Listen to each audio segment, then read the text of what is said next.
So, here you are, born on planet Earth. You spend a few years with your parents, but you won't remember. You are too little. You grow up and start kindergarten. You learn a few songs and a few animal names, and that's pretty much it. Your parents are at work for most of the day. You get to see them for a few hours daily when they come home from their jobs, and you from yours. A few years pass and you go to school. You learn that the school schedule is something you must respect and follow, or else, and that competition is the basis of the world. You start to compete. The more you grow, the more things you become obliged to learn. You don't question, you listen, memorize, and perform. You spend more time studying than with your friends. You see your parents less often. They must continue working. You finish school, and now a sheet of paper that proves you are ready for the world is the only thing you have. You feel that the training lasted too long, but you are still optimistic. A few years pass and you get married with one human being from billions of others. You swear of your love and have a few kids. You are forced to find a job. You and your family depend on it now. Some more years pass and you realize how old your parents have become. They had finished their duty on planet Earth. Now they're too old to do anything. They wait, they die. You become them. You follow in their footsteps. What happened? Why are humans spending all their life training and working? What is this race all about? Is this journey of life even worth the effort? What did you really achieve?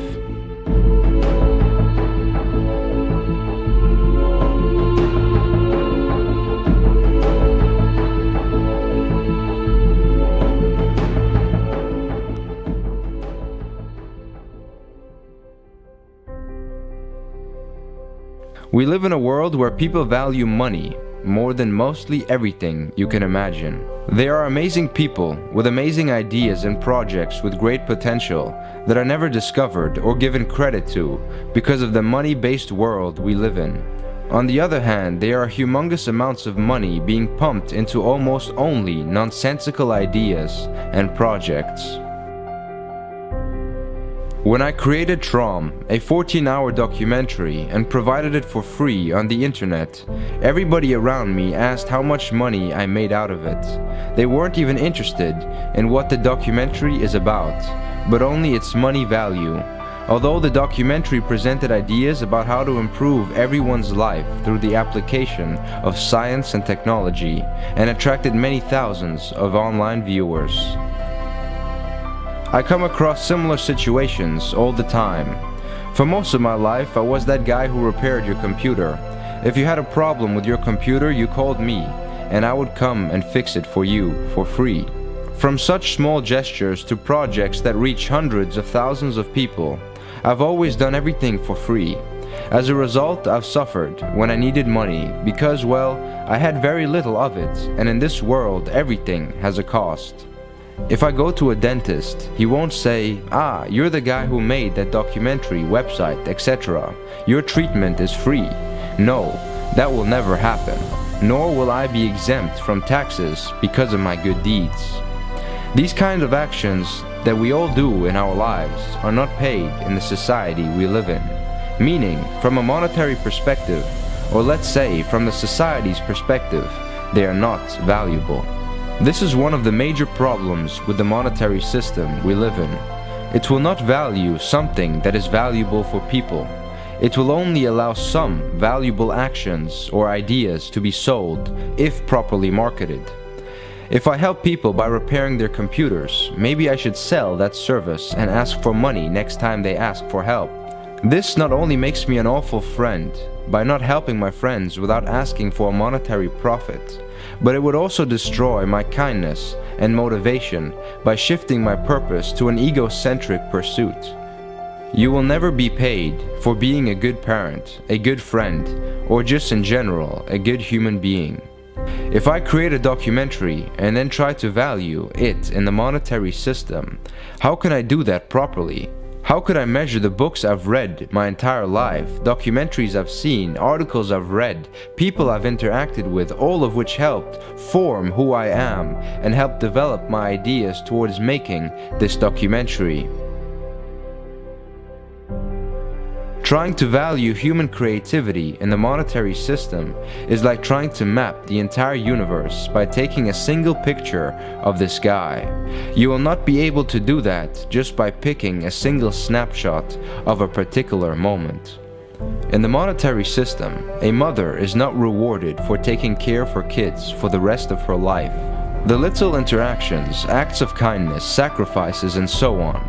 I know of nothing in the monetary system that rewards such acts. If you watch illegal content online, download pirated movies or other digital downloads, or even access websites that are supposedly illegal, you can be accused and persecuted of piracy or possession of illegal content. There are many people of law who are actively hunting you down for that and spying on people to search for that kind of behavior, which they punish drastically.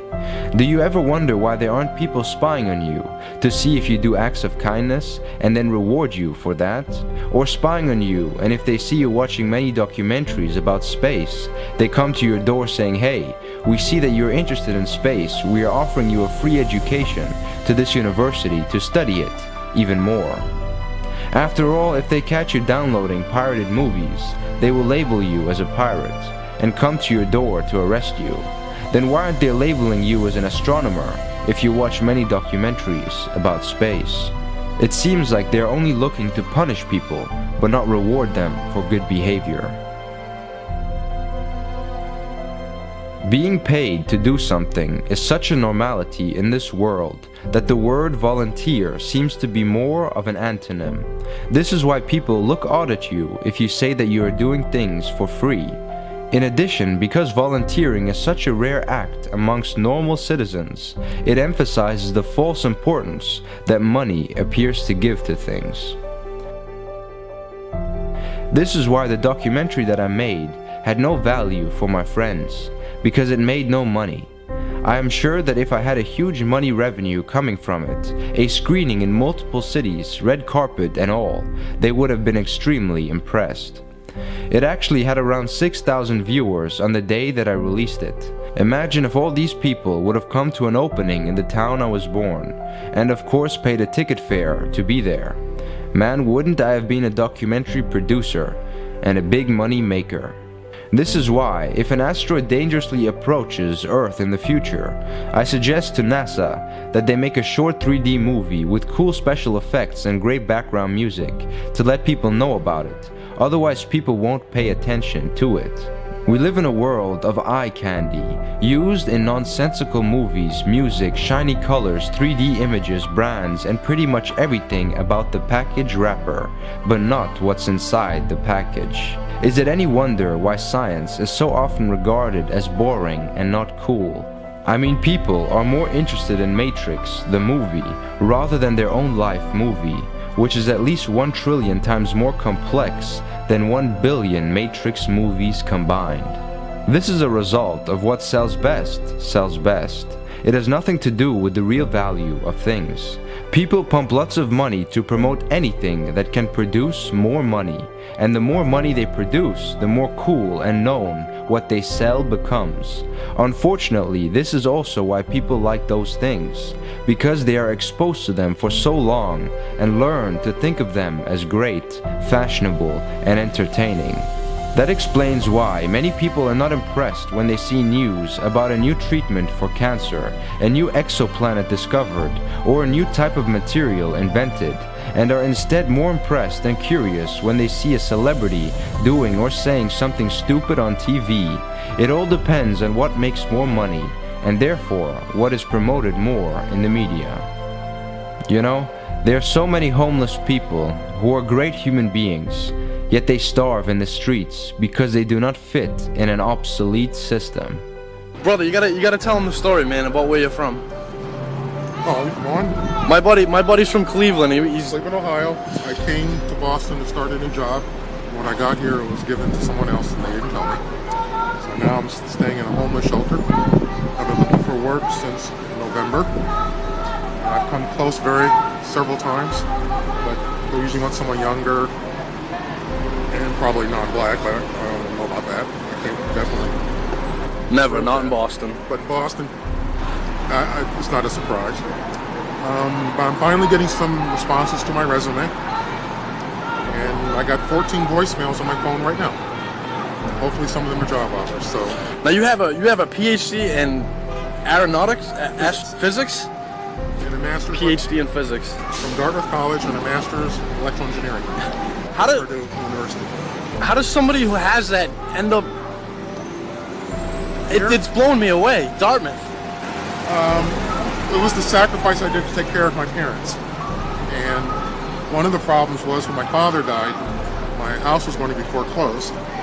So I had to liquidate everything I owned to save the house. My mother had Alzheimer's. And the last thing she needed was to buy a new home or find a new place, but she didn't know where she was at the time anyway. So I said, they paid my way through school. If it takes 10 years, I'm going to make their final years safe and comfortable. So I sacrificed everything I had. All my electronic stuff, my car, all my savings, and I paid off the house. So when I settled their estate, when they passed on and they sold the estate, I was set to go back to work. Then the economy tanked. And that's what happens. You see that? So you think it's where I used to work, there used to be 30,000 engineers. I worked for Lockheed in California. Now there's 3,000. So where are they going? Boeing's laid off, Northrop laid off. So where do we go? I had a friend who worked for NASA in Texas. He got laid off too. Yeah. I applied for a NASA contract when I was in Cleveland. And then the contract was canceled. That was like 3 months ago. So it's just simply bad luck. And when you have no money, it's very difficult to start over. Yeah, it is. And frankly, staying at the shelter has been an experience I don't want to repeat ever in my life. For a lot of people too. So I'm hoping to find something very, very soon. And I've gotten some contacts. So I'm very hopeful. I knew it was going to be tough in the winter. No one hardly hires in the winter. And now that warm weather's coming, things are beginning to happen. But it's frustrating. I had a position here teaching at a school near Northeastern, teaching mathematics for 6 months, or 4 months. They only offered $1,000 for the 4 months. Can't live off of that. Another company in San Francisco begged me to come out there, a startup company. They're developing a product, which is great. I've done that before. They only offered 15 hours a week. I said, in San Francisco? That's the most expensive city in the country outside of New York. Thousands to rent there. They said, well, you're going to have to come out here on your own or interview out here with someone else and hitch a ride. And I went, go away. And I just hung up the phone. So with the economy this bad, it's difficult. And the politicians aren't doing anything about it. They just get reelected, get their big salaries, and they sit there and do nothing. But I just want a chance. Science would be great, teaching would be great. There's nothing greater than teaching. Teaching physics would be a blast. So I'm available. Let's see what happens. Brother, thank you so much. I appreciate the assistance. Absolutely. Today, with the use of the internet and its billions of users, we are all doing things for free that are not rewarded in the global monetary system. From comments to posting videos and sharing thoughts and ideas, the internet is a huge place where people do stuff and get few or no monetary reward. I have seen many YouTubers who make great science shows, but are desperate to make money because they can't continue their work otherwise. Of course, they are just a random example out of millions out there. This system is like a pair of underwear that doesn't fit anymore. They are too small and they crack every day. We try patching them and it seems to work, but it feels damn uncomfortable, and you know that one day they will crack to the point of no repair. I think it's time we get a new pair of underwear, or wear none at all. In today's monetary system, you can have great ideas and come up with great inventions that could improve everyone's life, and yet starve to death if you don't know how to sell them. In a saner, no-trade worldwide society, no one has to sell their ideas. Their ideas are a direct, immediate contribution to the global society and themselves. All acts of kindness, all the small help you provide to others, everything you do is a direct value and does not need a worthless price tag. Sometimes I lay under the moon, I thank God I'm breathing, and I pray don't take me soon, cause I am here for a reason. Sometimes in my tears I drown, but I never let it get me down.